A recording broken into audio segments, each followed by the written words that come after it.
자, 디스크와 도형심리, 장부생리론, 사체엑스를요 한꺼번에 이렇게 묶어두신 연구하신 분이 계시는데 유정영 체질심리소 연구소장님이 이제 이렇게 그 자신의 그 저기에다가 연구 자료에 이렇게 올려놨어요.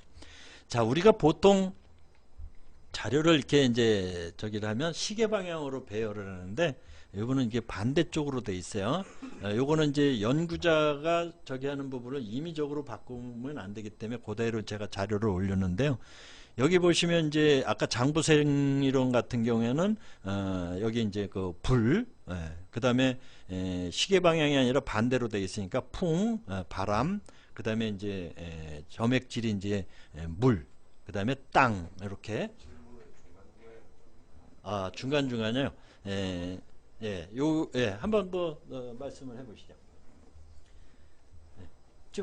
한번. 보통 사람들이 예. 같이 일을 할 때 성격으로 팀을 갖다가 예. 구성을 할 때 예. MBTI 예. 적용이 될 건데 예. 뭐 소양이라고 예. 도영이는 예. 같이 하면 안 된다. 예. 누구하고 해라. 예. 그 부분은 예, 그런 거를 이제 좀 순차적으로 제가 계속 이렇게 이어가면서 말씀을 드릴 겁니다. 그러면 제가 설명드리는 부분을 잘 들으셨다가 자기 체질이 어떤 체질하고 이제 유사한가를 스스로 저기 하고 이따가 이제 또 체형을 어떻게 되는지 이제 자기 체질을 어떻게 되는지 그 말씀을 드릴 거고요. 제가 좀 저 당부를 또 이제 두 번째 드리면 체질이 내가 어떤 체질이다라고 하면 약점이 있어요. 그 약점에 매몰돼 가지고 오히려 그 몸을 그르치거나 이런 분들이 계세요. 그러니까 매몰될 필요 없이 예방 차원에서 생각을 하시면 됩니다.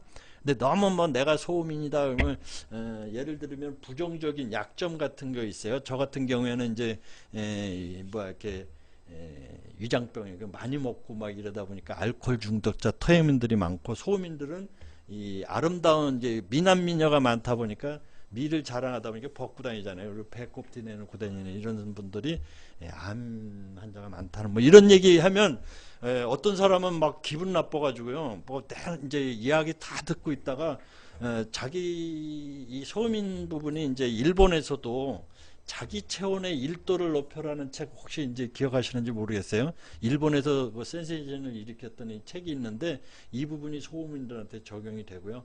한의학계에서도 발표한 내용이 있어요. 이런 얘기 들으면 소음인들은 뭐야 재수없게 뭐 이런 이게 굉장히 기분 나빠하는 부분들이 있는데 그런 거를 조금씩 제가 이어가면서 말씀을 드리도록 하겠습니다. 그래서 유정용 우리 그 사상체질에서 굉장히 유명하신 분이에요. 그래서 보험회사에서 이분이 특히 강의를 많이 하시는데요. 이분이 강의를 하면 200~300명 강당에 있는 사람들이 속된 말로 막 뒤집어집니다. 이분이 리액션이 굉장히 뛰어나신 분이에요. 그래서 막 울기도 하고 웃기기도 하고 그 똑같은 이야기를 하면서 이 강의 시작 전에 이 사체질로 이렇게 분위기를 이렇게 배치를 이렇게 유도를 해요. 그러면 그 한 바퀴를 강의장을 돌아다니면서 강의를 하면서 막 이렇게 뭐 소음인들은 이제 뭐 옥뇨고 뭐 소양인들은 뭐 병강세음 이런 얘기를 이렇게 약간 살짝 섞어가면서 하는데 굉장히 재밌고요. 그리고 동영상으로 조금 이렇게 나와 있어요. 그래서 그분의 연구 자료를 제가 이렇게 제시를 한 겁니다. 그 다음에 이제 우리 그 뇌 체질 아까 이제 말씀드린 대로 뭐 도파민 체질, 아세틸콜린 체질, 가파 체질, 세로토닌 체질 이런 부분들이 호르몬의 분비량을 가지고 서양 의학을 하시는 분들이 체질적으로 이렇게 구분을 해서 연구를 한다는 거죠.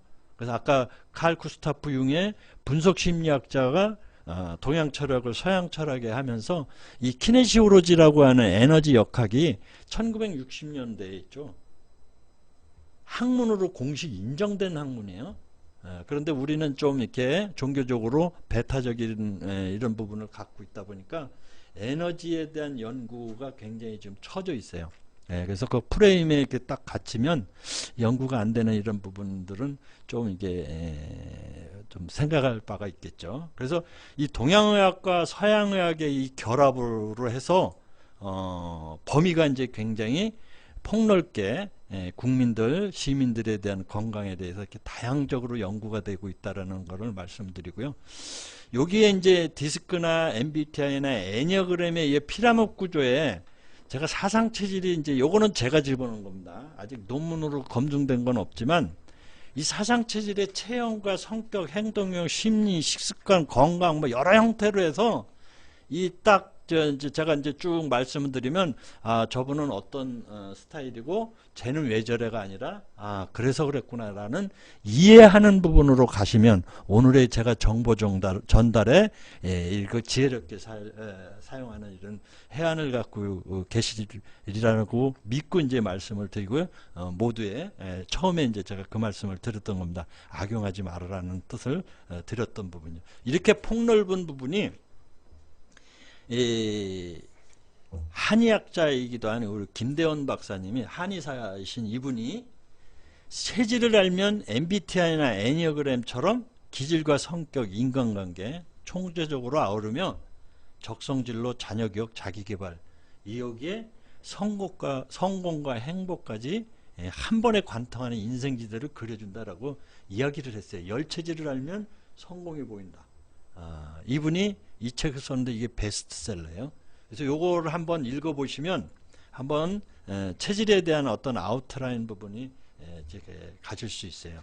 그만큼 제가 앞서서 피라미드 구조 제 임의로 그 밑에 넣었지만 많은 한의학자들은 이 사상 체질에 대한 이런 게 폭넓은 부분을 우리 스스로 인정을 해야 되는데 좀 이제 아쉬운 부분이 있죠. 이거를 정부에서 모를 리가 없잖아요.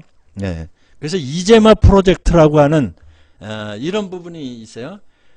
1,000억을 들였어요. 우리 세금을 1,000억을 들여서 10년 동안 연구를 이렇게 했어요. 그래서 2015년도에 이 결과치가 나왔어요. 나왔는데 이게 이제 아쉽잖아요. 사상 체질인데 왜 세 가지만 이렇게 했을까요? 여기에 한 축도 이왕이면 사상 생활 철학을 하나 집어넣었으면 이 우리가 경제 발전에 엄청난 그런 부분을 가져갈 수 있는데요. 이 생명공학 연구소라든가 한의학 연구원이라든가 이런 단체들이 공동으로 해서 1,000억을 10년 동안 정부에서 투입을 했어요. 근데 이제 이게 사상의학에서 이렇게 딱 가지고 있다 보니까 우리는 이제 이 생활 철학으로 가져갔으면 경제 발전에 도움이 될 텐데 이런 게 좀 오픈이 되고 이렇게 폭넓게 가면 상당히 좋을 텐데 여러분 저희들 같은 좀 아쉬운 점이 좀 있습니다. 그래서 그런 부분을 이제 말씀을 드렸고요. 실제로 연구에서 공표된 게 있어요. 1,000억을 들였으니까 일부 밝혀야 되잖아요. 그래서 이렇게 얼굴형이 이렇게 나와 있어요. 체질별로 체질별로 이렇게 나와 있는데 여기에 장기 기능과 이로운 음식, 해로운 음식 이렇게 해서 연구된 게 이렇게 나와 있어요. 그런데 여러분 얼굴은 어떻게 됐을까요? 요즘 성형수술하는데 이게 안 맞지 않습니까? 성형수술이 성행하다 보니까 그래서 이제 이런 부분은 이제 많은 연구 결과가 있는데 기본 틀은 뭐 바뀌지 않을 것으로 보입니다. 그런데 이제 이런 체질을 어떻게 분석하느냐, 분석하는 방법을 이제 말씀을 드리는데요. 제가 이제 여기 오링 테스트 부분하고 이런 부분을 이제 말씀을 드릴 텐데 이 오링 테스트가요. 이명복 박사님이 의사십니다. 의사. 이분이 60년대에 일본에서 에너지 세미나, 에너지 역학 세미나 할 때 가셔서 오링 테스트에 대한 부분을 치료에 쓰셨어요. 치료에. 그래갖고 이분이 한의학에 거꾸로 굉장히 공헌하신 분이에요. 이분이. 그래서 이 오링 테스트를 이제 하는 방법을 다음 슬라이드에서 보여드릴 텐데요.